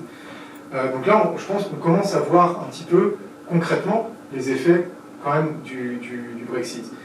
Pareil sur les queues que vous avez certainement vues à la télé ou dans les journaux devant les stations d'essence.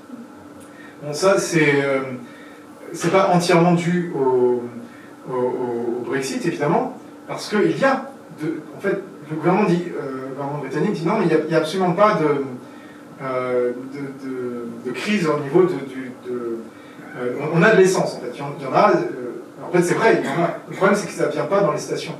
Parce qu'il faut des camions pour apporter, pour ravitailler ces stations, et que ces camions sont conduits par des camionneurs qui, traditionnellement, en tout cas depuis un certain nombre d'années, venaient d'Europe de l'Est, et qu'on a au Royaume-Uni un manque de personnel, de main-d'œuvre pour conduire ces camions. Et pareil pour l'approvisionnement, pour tout ce qui est la crise dans les supermarchés, c'est lié un peu au même genre de choses. Et on a aussi des témoignages sur les champs où traditionnellement les travailleurs d'Europe de l'Est venaient faire la saison, ramasser les fruits, les légumes, etc. Et où il y a eu cette année un manque de main-d'œuvre. Donc ça, c'est des choses qu'on entend.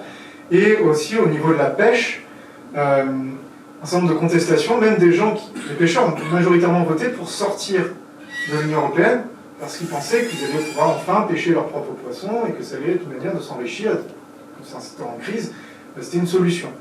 Sauf qu'en réalité, les accords négociés ne permettent pas, alors là on rentre un peu dans des détails que même moi je ne maîtrise pas tout à fait, sur le type de poissons qu'on peut pêcher, etc. Et en fait, le Royaume-Uni n'a pas pu récupérer tous les quotas sur tous les types de pêche. Et finalement, on entend même dans la filière de transformation des poissons, parce que c'est une chose de les pêcher, mais après il faut les transformer pour pouvoir les commercialiser.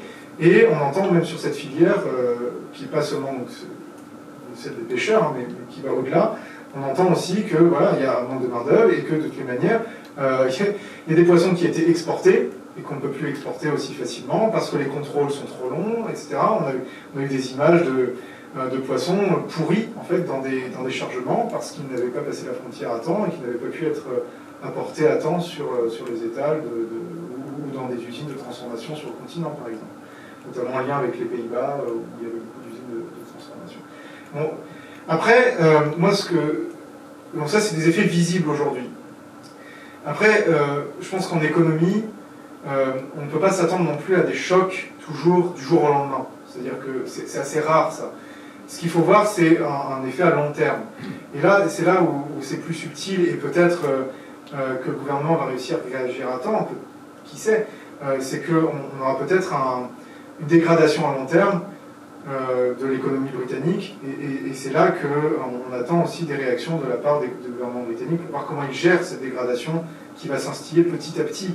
Mais par contre, c'est vrai qu'on n'a pas eu le choc que certains avaient vécu.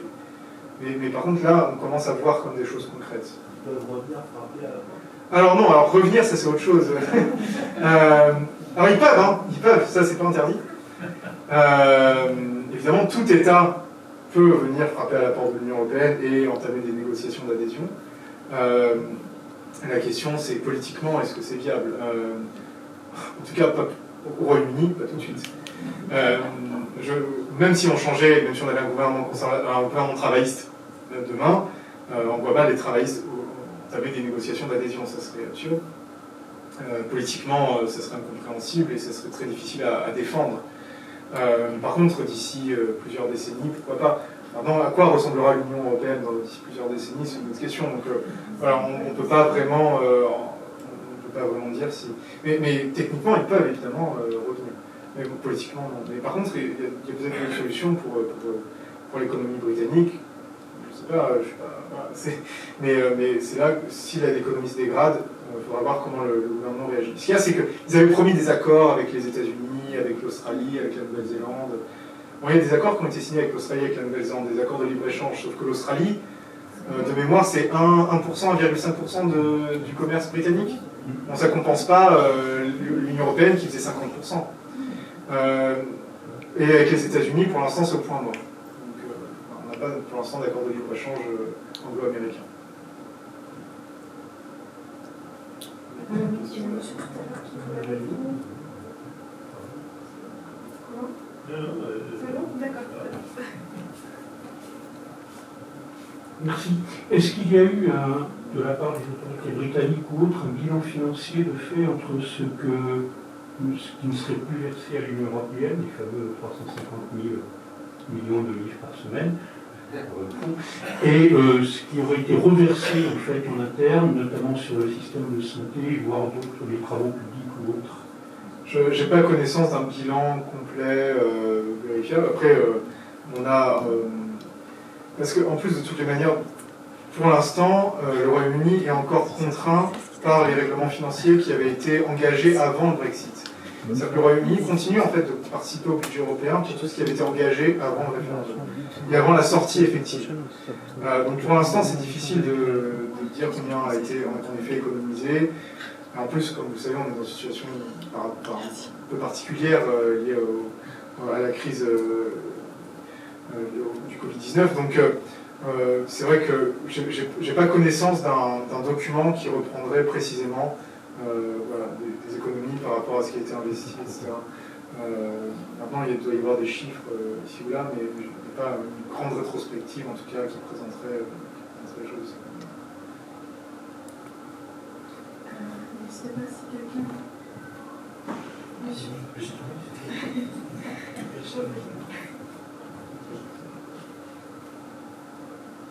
Merci.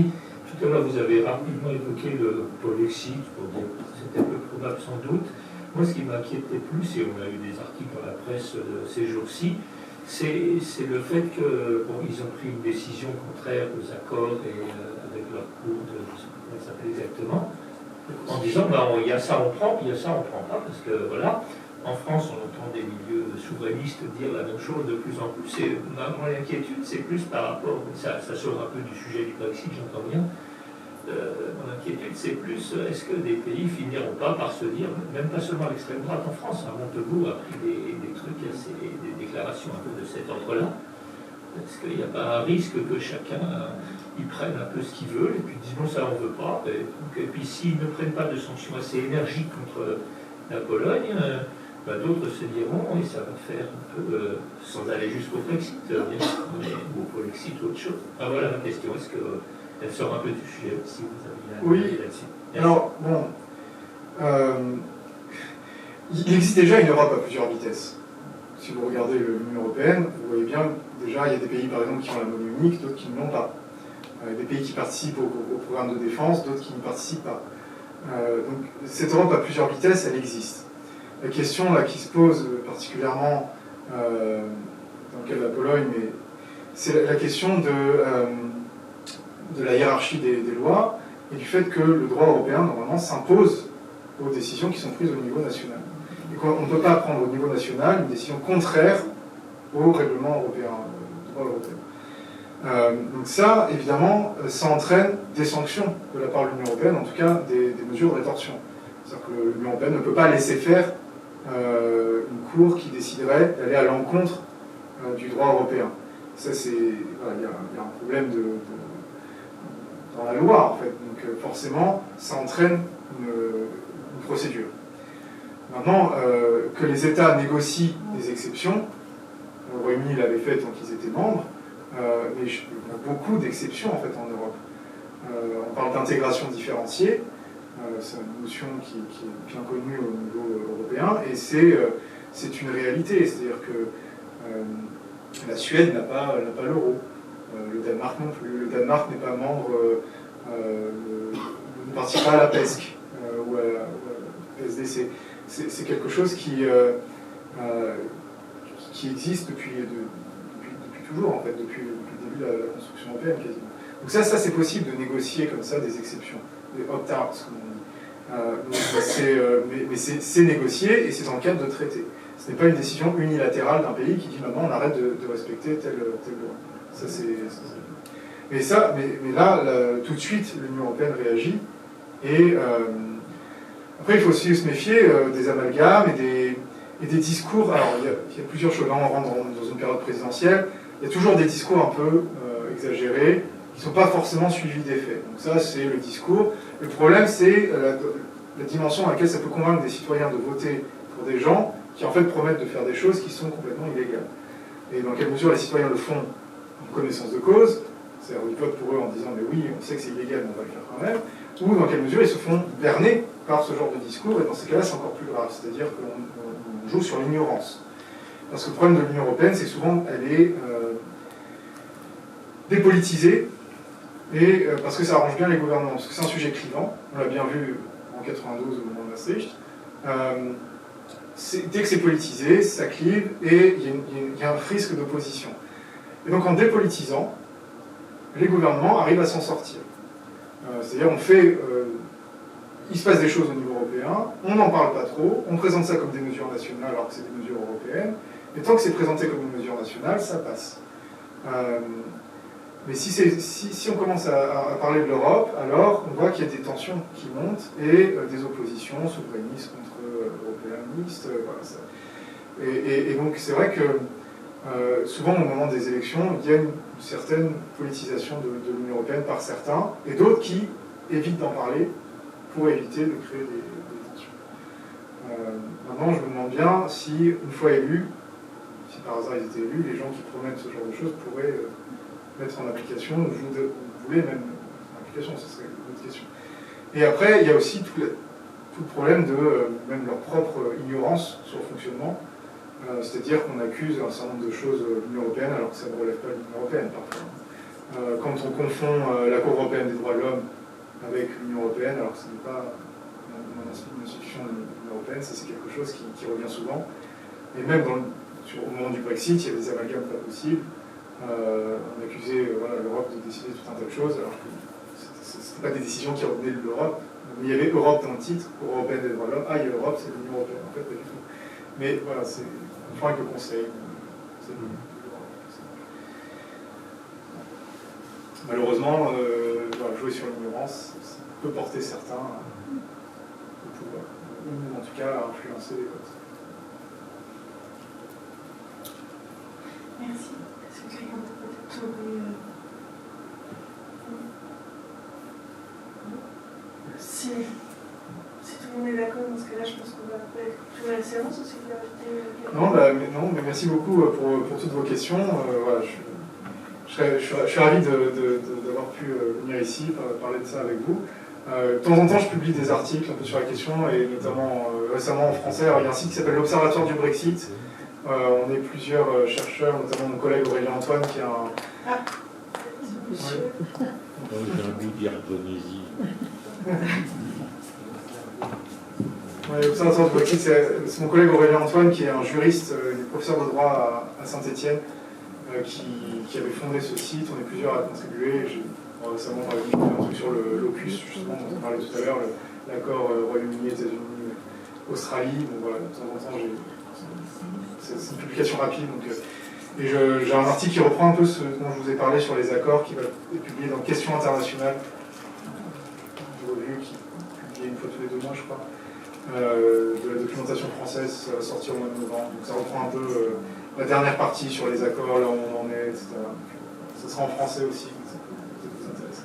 Oui, la question que je voulais vous poser, alors c'est peut-être un peu tôt, je ne sais pas s'il y a beaucoup d'éléments, que devient Erasmus avec les Britanniques, et aussi il y avait toute une économie, on va dire, d'écoliers qui allaient passer 15 jours, 3 semaines dans des familles qui étaient des revenus supplémentaires à pas mal de familles même modestes au Royaume-Uni. Qu'en est-il aujourd'hui? Alors, c'est une bonne question, parce qu'en plus, ça touche directement à l'intégration culturelle du Royaume-Uni et des liens que le Royaume-Uni peut avoir avec le reste du monde. Et sur Erasmus, en fait, tout simplement, alors pour l'instant, il y a une période un peu, pareil, une période de transition avec une situation transitoire, donc évidemment, pour essayer de maintenir des liens avec les universités, et je crois, dans une certaine mesure, de continuer à financer les échanges pendant une période. Alors, je ne sais plus quand est-ce que ça va s'arrêter définitivement, mais il me semble que certaines universités ont pu bénéficier de la prolongation d'Erasmus. Alors, tout ce qui est accords bilatéraux, évidemment, ça n'est pas concerné par le Brexit. dans le cadre des échanges par exemple entre écoles, etc. Si ce n'est pas financé par l'Union européenne, si ce n'est pas dans le cadre d'Erasmus, il n'y a pas de raison que ça s'arrête. Pareil pour les universités. Par exemple, à la Sorbonne Nouvelle, on a un certain nombre d'accords bilatéraux. Ces accords bilatéraux ne sont pas concernés par le Brexit. Par contre, évidemment, si ça rentre dans le cadre d'Erasmus, avec un certain délai, ça va s'arrêter. Et surtout, nos étudiants qui vont au Royaume-Uni ou les étudiants britanniques qui viennent en France ne peuvent plus bénéficier des bourses qui soutenaient en fait, leur mobilité. Alors le Royaume-Uni a mis en place ce qu'ils appellent le Turing Scheme, qui est un autre programme, du nom de Turing, Alan Turing, qui est un célèbre physicien, mathématicien plutôt, informaticien. Donc ils ont mis en place ce programme en le présentant comme Erasmus, mais encore mieux. Évidemment, puisque tout ce qu'ils font est encore mieux que ce qui était dans le cadre de l'Union européenne. Sauf que la réalité, c'est que c'est pas si simple et que nouer autant de partenariats que ce qui existait dans le cadre d'Erasmus pour le Royaume-Uni, c'est compliqué. Mais voilà, ils ont l'espoir de mettre en place d'autres programmes d'échange.